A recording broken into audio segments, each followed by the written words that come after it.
ओम नमो भगवते वासुदेवाय। हर हर महादेव। स्वागत है आप सभी का हमारे चैनल पर।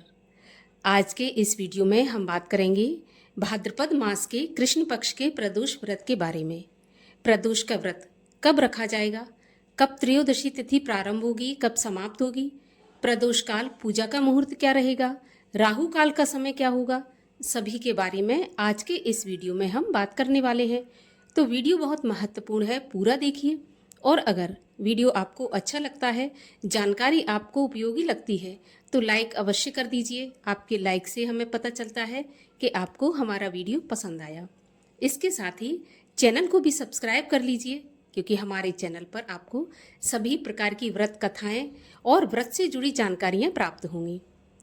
तो चैनल को सब्सक्राइब करके बेल आइकन पर क्लिक अवश्य कर लीजिए। तो चलिए अब हम शुरू करते हैं आज का वीडियो। तो देखिए, महीने में 2 त्रयोदशी तिथि आती हैं, एक कृष्ण पक्ष की और एक शुक्ल पक्ष की। त्रयोदशी तिथि भगवान शिव को समर्पित होती है और त्रयोदशी तिथि में ही प्रदोष का व्रत किया जाता है, जो कि भगवान शिव को समर्पित है और भगवान शिव को प्रसन्न करने वाला है। इसीलिए प्रदोष व्रत में, प्रदोष काल में जब हम भगवान की पूजा करते हैं, भगवान शिव की आराधना करते हैं, तो बहुत ही जल्दी भगवान शिव प्रसन्न होते हैं, मन चाहा वरदान देते हैं। प्रदोष के व्रत में व्रती को सुबह ब्रह्म मुहूर्त में उठने के बाद नित्य कर्मों से निवृत्त होकर शिवालय में जाकर या घर पर ही भगवान शिव का पूजन अर्चन करना चाहिए और सारा दिन उपवास रखना चाहिए।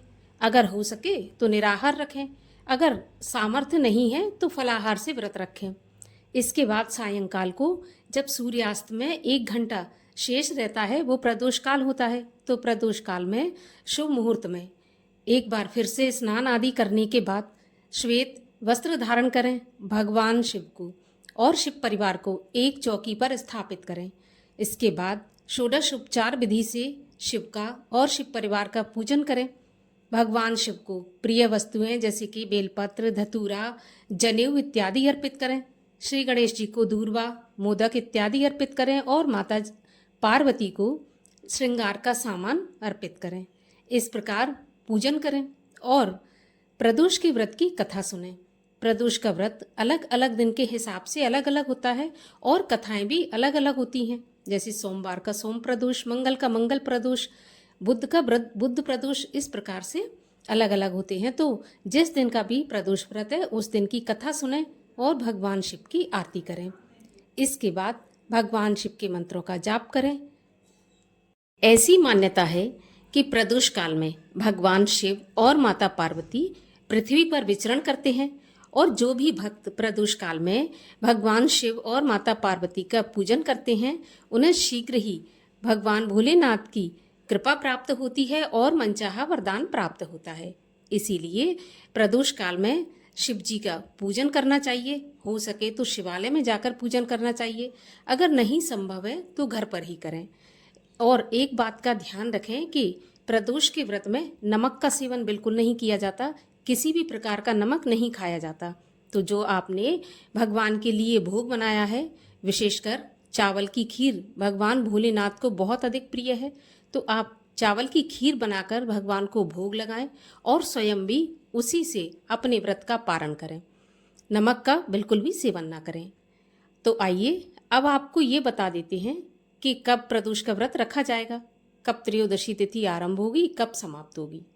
तो देखिए, भाद्रपद मास के कृष्ण पक्ष की त्रयोदशी तिथि प्रारंभ होगी 20 अगस्त बुधवार की दोपहर 1:58 पर और त्रयोदशी तिथि का समापन होगा 21 अगस्त गुरुवार की दोपहर 12:44 पर। तो प्रदोष का व्रत प्रदोष काल में जब हमें त्रयोदशी तिथि प्राप्त होती है, उस दिन किया जाता है। तो प्रदोष का व्रत 20 अगस्त बुधवार को रखा जाएगा, क्योंकि इसी दिन हमें प्रदोष काल में त्रयोदशी तिथि प्राप्त हो रही है।